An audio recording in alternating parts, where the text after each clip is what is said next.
I'm Jim Knight, co-founder of the Instructional Coaching Group, and you're listening to Coaching Conversations, where I talk with coaching experts from around the world so that all of us can learn better ways to make an unmistakably positive impact on the people around us. John, it's good to see you. And I'm excited today, maybe more excited than almost any other podcast I've done, because big things are happening in the world of coaching and education. And we had this big announcement about Instructional Coaching Group and Growth Coaching International coming together, ICG, GCI. So, things are upside down in Australia, or maybe you think things are upside down in North America. At any rate, ICG becomes GCI. So we thought, the two of us, it'd be good to get together and just talk about where this idea came from, where we're going to go, a little bit of the history, a little bit of the future. So I'm excited that you're here to talk with me. I'm even, equally excited about the future and what the possibilities are. So welcome to the podcast. It's great to see you. Yeah, thanks, Jim. Yeah, great to be here. And there is some excitement about what's happening here. And of course, it's all driven by the acronyms, GCI, ICG, that's right. Symmetrical. That's the reason. But no, that's kind of just a big coincidence in many ways. But look, we've been in a partnership over 4 or 5 years or so, and known each other for longer than that, and known about the work that both our companies have been delivering in different parts of the world. And it just seemed as that partnership was something that had been extending, and we were thinking about what's next. And I was getting to a certain age. It started to think about, okay, how do we ensure the longevity of what we're doing? And that was the genesis of the idea that we might actually more formally, push together in a way that allowed us to join and become stronger and more effective at what we were doing. So that was kind of the beginning of it. So I'm really excited to think that we can actually take a partnership that's been around for a while and just really kind of grow it and nurture it and expand it in ways that really make a difference for educators and students, globally, as well now. I think it's kind of funny that you retired and then you allowed us to merge with you so that you wouldn't have as many responsibilities with the company. And now you're working harder than ever to try to make it work. So like your workload's probably gone through the roof since we said about this transition.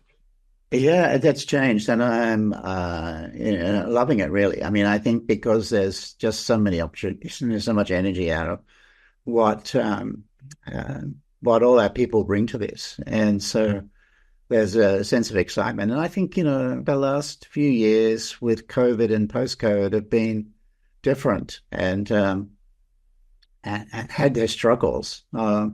Particularly teachers have done it tough in that period. And so I think that the ideas that we're starting to come up here are kind of re-energizing a lot of things and saying, okay, it's a bit of a different landscape. I think that's an opportunity for us to really kind of do bigger and better and stronger. And that's what coming together really offers us, I think. So I thought maybe it would be helpful to tell the stories of our two companies, sort of the history. So do you mind starting, sort of telling me the story of growth coaching and how it all began and how it evolved, and then I'll share about ICG.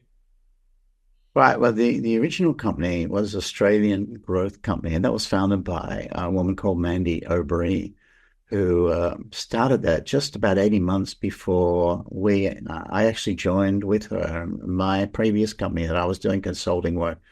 Some in the corporate space, some in education. And so we came together in a partnership in 2004. And Mandy had been responsible for developing and reshaping the growth coaching framework. And it had been influenced, obviously, the GROW model, John Whitmore, and so on. And she'd done some work to take that a bit further and extend it and make it a bit of a richer, more useful model, I think. And so Australian Growth Coaching was what she had set up. So in July, we got together after having done some informal things. I met at a coaching course, and I forget the exact context of it now.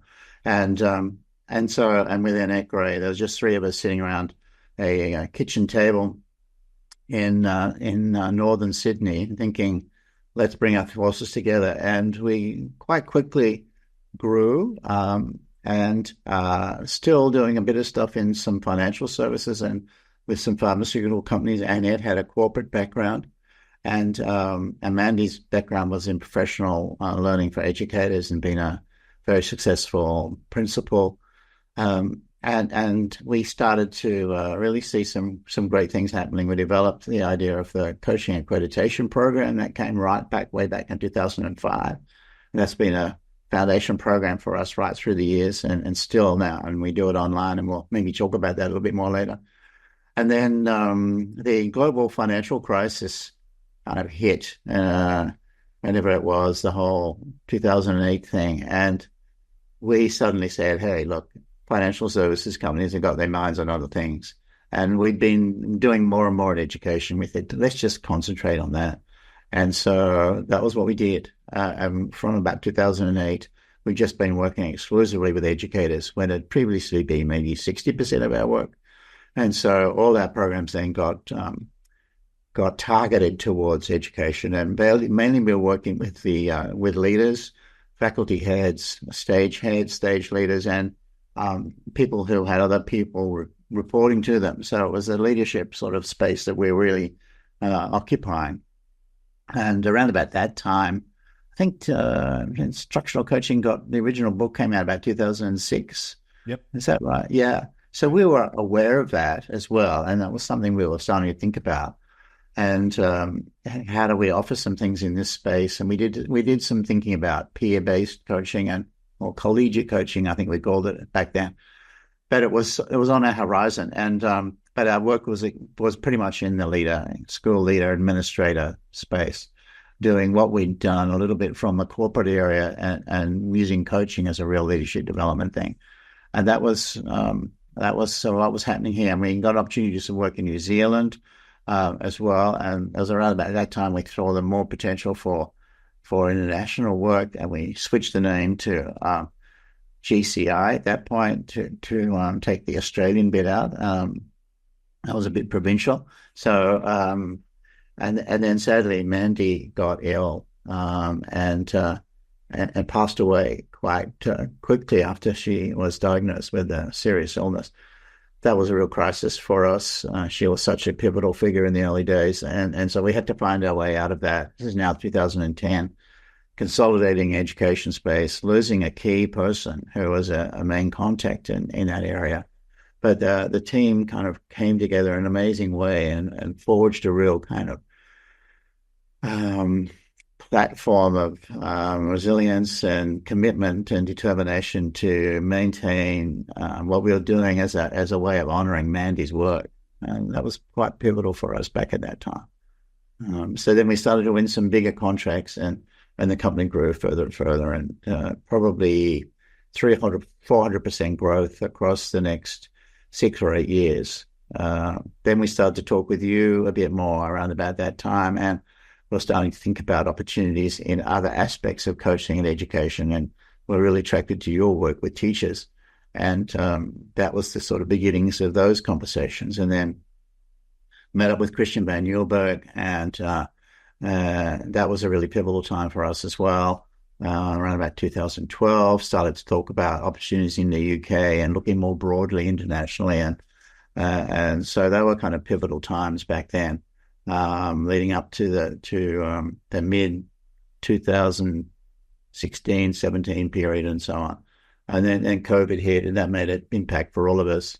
And now here we are having these kind of conversations. So there's a bit of a potted history there. Probably missed out some big bits, but that's the basic story. I love it. I love the story. So ICG, I was a researcher at the University of Kansas, did my doctorate there, my PhD. And when I was working on my PhD, before I went to Kansas, I worked with Michael Fullen at the University of Toronto. Michael had me read people like Peter Senge and all these other books that got me thinking about what does it really take to make change work? And I read everything Michael had written up until that point. This was about when his book Change Forces came out. And he was a huge influence on my thinking. So I went to Kansas, and I thought, why are we doing these workshops? These workshops are not having much impact. In fact, we all sat at a table once and we described what it would take. We had this research grant and we wanted teachers to try out these strategies so we could see if they worked. And we all agreed if we just did workshops, nobody would do it.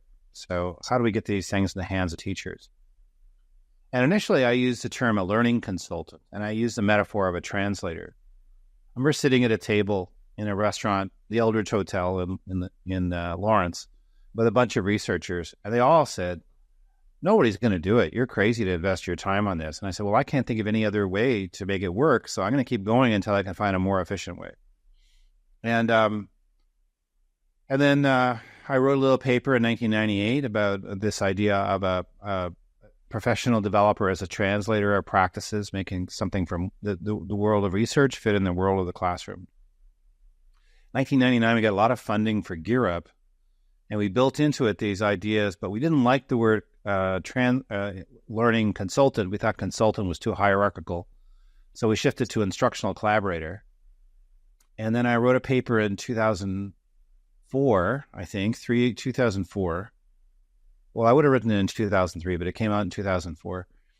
And it was about instructional collaborators, and it got accepted. It was like pretty much my first paper that really got accepted, the Journal of Staff Development. When it came back, I thought, I wrote them and I said, can I change the name from instructional collaborator to instructional coach? And they said, sure. And so that was the first article on instructional coaching. A couple of years later, the book Instructional Coaching came out. But I remember when I was writing the book Instructional Coaching, I saw it for sale in Europe somewhere, and I thought I should buy the book and see what it says because I'm still writing it. Tell me how to write the book. But and then we did an institute, and it was a terrible snowstorm. We had to start late. The electricity went out. We had candles at everybody's table. I had no PowerPoint, so I had to do everything on chart paper. Yeah, that was our first institute, but people showed up. And then I got a call from Pflugerville, Texas, which is outside of Austin. And they said they wanted me to come and do a training on my article about coaching. So I thought, well, all right, okay. And then I just thought, wouldn't it be nice if I could if I could do this every once in a while, do this training. And then it just kept kind of growing. And then Ian Hoffman, my friend and colleague, started to work with me. Michelle Harris started to work with us. And then we received some underfunding at the University of Kansas, still a full-time researcher at the University of Kansas. And we set up a website, instructionalcoaching.org, or instructionalcoach.org, maybe, one or the other.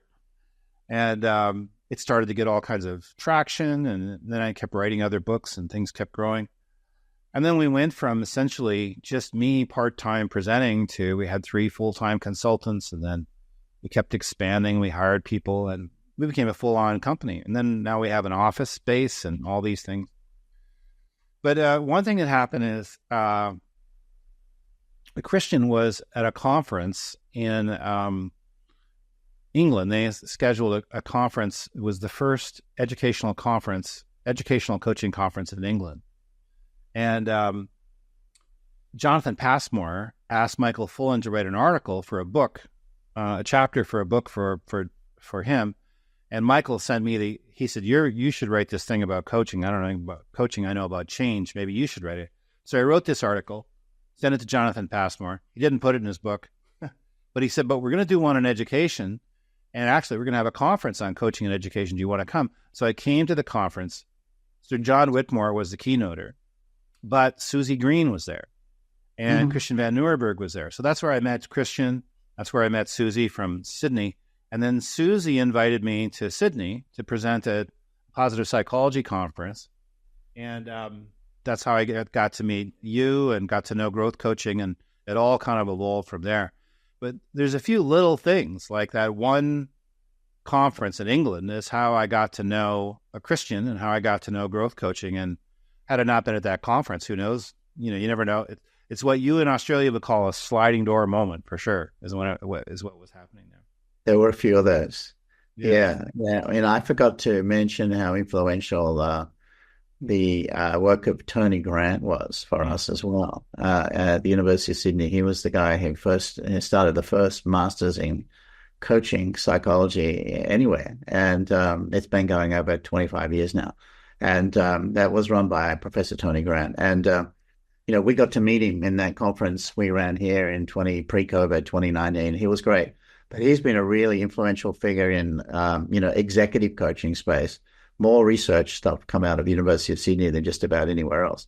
So several of us had done the master's program in coaching psychology in our team. Claudia has, Sophie Patterson has, I have. I think there's a couple of others maybe as well. And that work's been quite influential for us too. Christian's had a link with those guys too. So that's where I met Susie Green. So she was teaching positive psychology and applied positive psychology and coaching in that master's program. So it's all sliding doors in the way that you mentioned that, Dan. And I met Tony at that 2011 positive psychology conference. Oh, okay. So it all does kind of come together. So now, where did the idea of the merger come from? Well, I think there's a kind of a longer term one and then a more immediate trigger. I think, the sense of that we had been talking together since 2011 anyways. I think there was an interview that you did on our original podcast way back then. And so we were aware of each other's work, and gradually we came together. We knew that if we're going to do something in a space other than for educators, that you were guys to talk to about coaching for classroom teachers and instructional coaches. And so that seemed an obvious way to say, let's just see if we can link up with these guys. So that came about. We had that partnership that we've been promoting our work in each other's markets over the last 5 years. And as we did that, it seemed like maybe there's more to do here. And then for me, there was a bit of a personal trigger. I had a big birthday, starting to think about what happens next. And it started to crystallize as an idea. Look, what if we were to really merge these two businesses together? Would Jim have any interest in doing that? Was a thought that came to me. And so there was a long-term bubbling away of working together, and then a more immediate trigger that said, I think we should take this to another level. And that was when I kind of mentioned to you, here's what I'm thinking, Jim, about what happens for me next. Would you be interested in doing something more significant and taking on this project and seeing how the businesses might merge together? That was around about October last year, I think, and we've been talking about it since then. As we've talked about this history, there are these pivotal moments, and I would say one of them was after the second growth coaching conference at the Melbourne Cricket Grounds, probably this iconic stadium, where you had the, I think, second growth coaching conference. You and I went out to dinner, and we started talking about the way in which our companies could work together. And then we had all these conversations, and you came to Kansas to visited for a while and saw the Institute in around 2012, maybe 2013. And then we started to write a little bit together. And there was one point where I thought, I don't think we can write because our views are so different about what coaching could be. But the truth was, actually, our views were very similar in many ways, and that having the two views together actually provides a much richer repertoire of what could happen. And it was Christian who could see that, Christian Van Nuremberg. And I was ready to quit writing that paper that we did together. And he says, no, we can do it. He was undaunted. He's like, no, we'll write this thing. And the act of writing the paper was such an educational experience for me. And I think maybe for the two of you too, certainly was for me. And then it's just kind of evolved. There's these opportunities. I've always treasured my chances to present at growth coaching at the conference when you've done the conference. And we can see the value of your material. And here it provides us with an opportunity to do so much more for schools.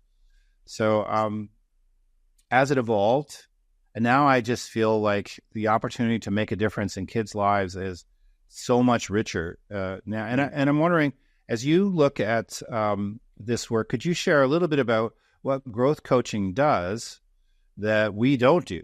Things that are going to be available for people or our people in our market that otherwise people might not know about. So what are some of the growth coaching courses and opportunities growth coaching provides?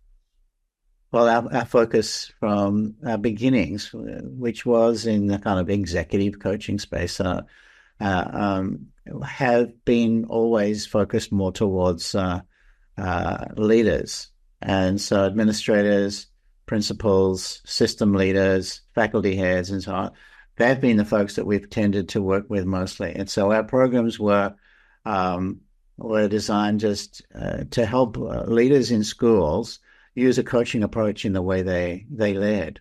And so we had originally a program called Leader as Coach, and it was trying to look at how you could really learn some basic coaching skills that could really be very significant in the way that you led your organization, led your team, led your school, and so on.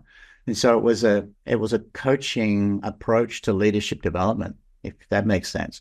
That was where our focus was. So we had Introduction to Leadership Coaching, and now there's a more extensive course called Coaching in Leadership, which really very explicitly talks about how we think coaching approaches to the conversations that leaders have is just about the best fit way of leading in schools.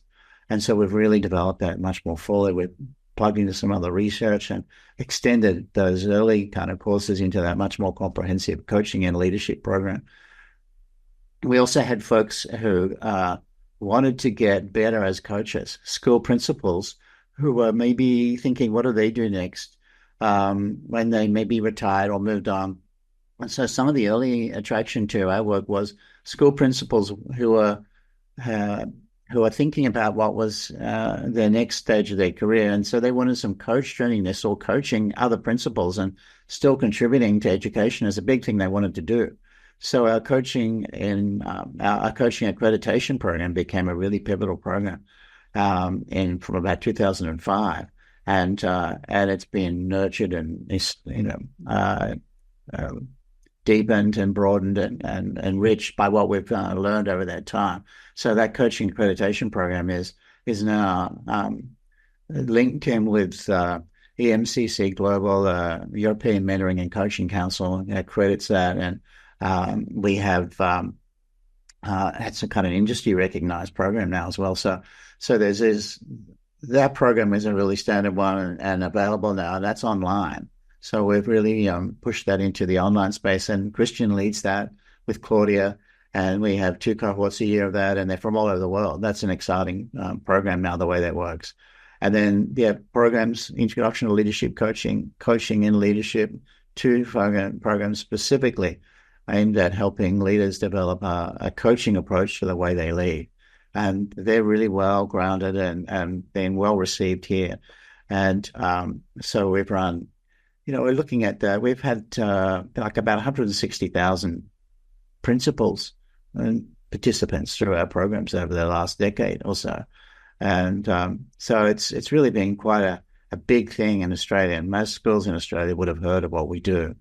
And then there's been more specific, if you like, applied using a coaching approach in more challenging conversations. How can you do those in a coaching way? And other sorts of spin-off, if you like, shorter programs that are all about how do leaders using a coaching approach in the whole range of contexts in which they engage in, every day. So there's just a sample of some of those. Well, what really excites me is that we've always known how important the principal is in leading the school, probably the single most important person in terms of what happens in a school, unless you would say the student is the most important person. But yet we haven't a curriculum for that. Our focus has been instructional coaching. And I'll say a little bit about what we're going to offer to people in Australia, New Zealand, and Asia. But now we feel we have the best there is with respect that I've seen at any rate. There may be other things too, but the courses will provide us with a whole suite of things we can say to a school. We can work with your principals and help them develop a coaching approach to leadership.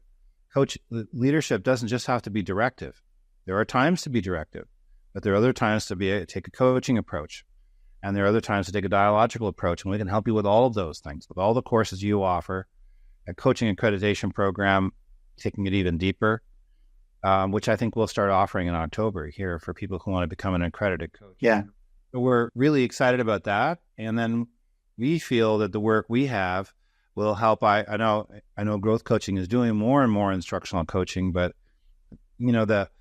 we build our work around 7 factors: the partnership approach to change, the way we communicate, the way we lead, the impact cycle, the way we gather data, teaching strategies, system support. There are courses for all 7 of those different factors. And we're really excited about the fact that those things will be available.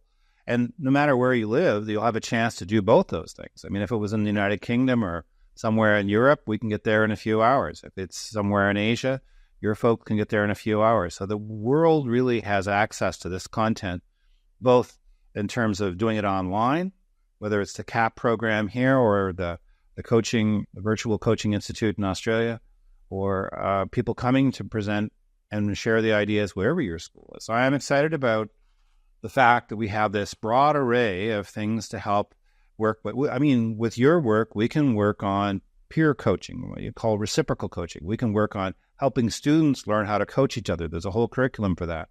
Yeah. And then with our work, you probably have the most comprehensive model for instructional coaching you can get. And certainly the one that started it all, I think, is where we put what we do. So we're super excited about the partnership.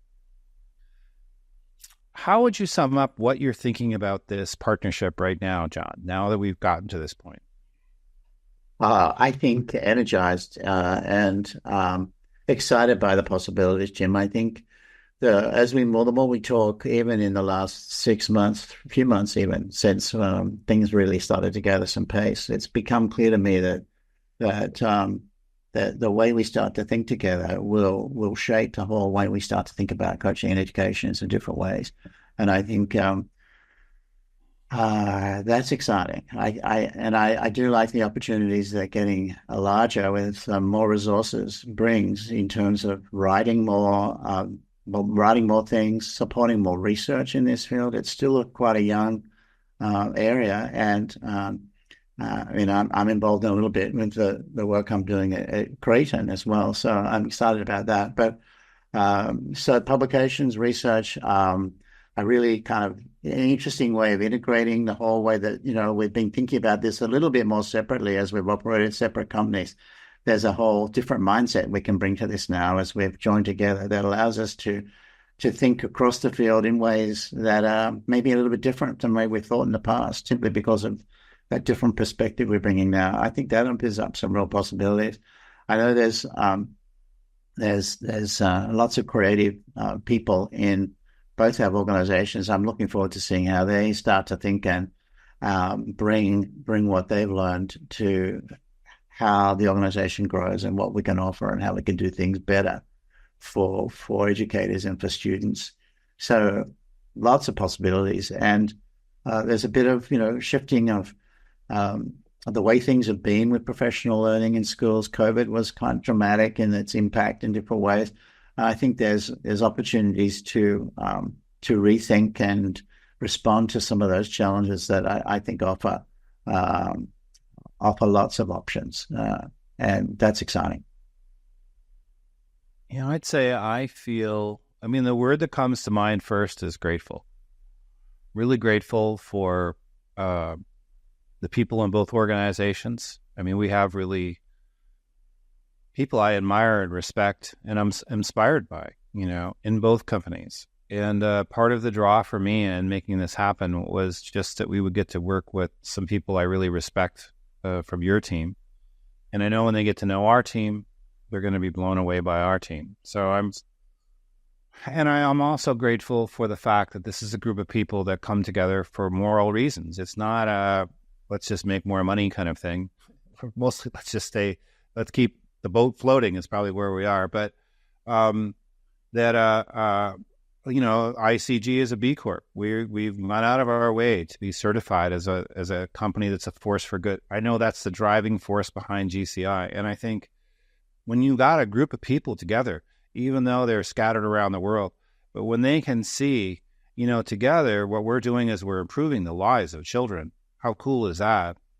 I feel gratitude, and this sounds like a silly word, but awe. I really feel this sense of there's so much potential here to I hope improve the lives of children, but also educators in all aspects of the work to truly be a force for good in places around the world. And when I was sitting in my desk at the University of Kansas, eating burritos at 3:00 in the morning, typing my dissertation to try to get it done so I could go to the committee on time.